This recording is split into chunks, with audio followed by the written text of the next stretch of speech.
Halo guys, ketemu lagi di Sufitainment. Tahu nggak guys, agama itu basisnya adalah kegaiban. Jadi agama itu sebenarnya percaya kepada yang gaib-gaib. Perlu nggak percaya kepada yang gaib-gaib? Begini guys, percaya kepada yang gaib itu adalah tradisi kaum ilmiah. Kalau di kampus itu dikenal dengan fenomena. Alam semesta ini atau dunia fisika ini adalah fenomena yang diakibatkan atau disebabkan oleh sesuatu yang lebih tinggi dari alam metafisika sana. Alam metafisika itu adalah wujud kegaiban, wujud fisik. Itulah sebenarnya rukun iman. Agama percaya kepada esensi-esensi metafisika itu. Rukun iman itu kan ada 6 yang kita percayai. Yang pertama itu percaya kepada Allah, kepada malaikat, kepada kitab, kepada rasul, kepada hari akhirat, dan kepada qadar atau takdir. Kita lihat satu-satu, gaib apa enggak. Yang pertama itu adalah Allah. Allah itu gaib kan, udah jelas. Kedua malaikat, gaib enggak? Gaib. Yang ketiga kitab gaib enggak? Nah, di sini perlu kita jelaskan. Kalau kita merujuk kepada lembaran buku yang ada teks tercetak tersimpan di lemari, itu nyata. Apakah itu kitab? Kalau kita merujuk kepada Al-Quran halaman pertama setelah surah Al-Fatihah, Bismillahirrahmanirrahim, Alif Lam Mim, Dzalikal Kitabu la raiba fih. Alif Lam Mim, Dzalikal Kitab. Itulah kitab. Apanya kitab? Alif Lam Mim, itulah kitab. Jadi, kitab itu adalah Alif Lam Mim itu. Kalau kita tahu apa itu Alif Lam Mim, baru tahu kitab itu apa. Sedikit orang yang tahu Alif Lam Mim itu apa. Begitu gaibnya kitab. Oke guys, makanya dikatakan bahwa kitab itu tidak bisa disentuh oleh sembarang orang. Quran itu sebenarnya hakikatnya gaib.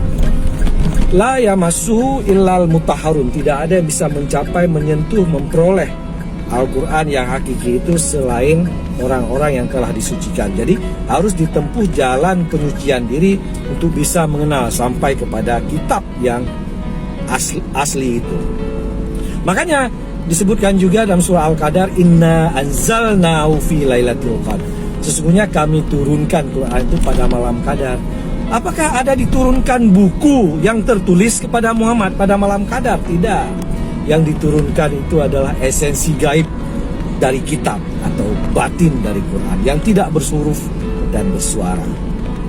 Oke, next, Rasul. Rasul itu gaib atau tidak? Kalau kita merujuk kepada Muhammad bin Abdullah, itu tidak gaib. Itu manusia biasa, bashar, makhluk materi. Tapi yang disebut Rasul itu adalah yang disebut dengan Muhammad Rasulullah.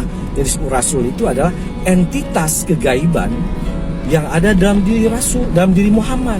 Rasul itu kan utusan Tuhan, berarti diutus dari sisi Tuhan. Ada esensi suci, ruh, nur Muhammadiyah atau nurullah yang diutus langsung dari sisi Tuhan kepada Muhammad. Itulah yang gaib. Ada sisi gaib pada Muhammad yang merupakan Rasul itu. Makanya tidak semua orang percaya kepada Muhammad sebagai nabi ataupun rasul, karena ada sisi kegaiban yang orang tidak bisa pahami. Jadi rasul itu hakikatnya gaib. Jadi Muhammad itu boleh saja mati, tapi rasul itu abadi hidup.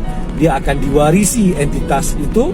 Ada pewarisan kenabian yang diwarisi entitas yang abadi, ruh itu. Itulah sanad ruhiyah namanya. Kemudian ada hari akhirat atau kiamat, jelas gaib, kecuali Anda diberikan pengetahuan oleh Tuhan mukasyafah untuk bisa melihatnya. Yang terakhir adalah qadar dan takdir, dan itu juga misteri sekali. Jadi guys, rukun iman itu adalah kegaiban yang fenomena yang kita harus punya metodologi sebenarnya, atau tarikah atau teknik tertentu untuk bisa menembusi mencapai pengetahuan tentang itu. Kalau kita sampai bisa kenal, bisa paham kepada yang gaib-gaib itu disebut makrifat, pengetahuan yang bisa memberikan kekuatan pengetahuan secara hakiki pada diri kita. Oke guys, Assalamualaikum warahmatullahi wabarakatuh.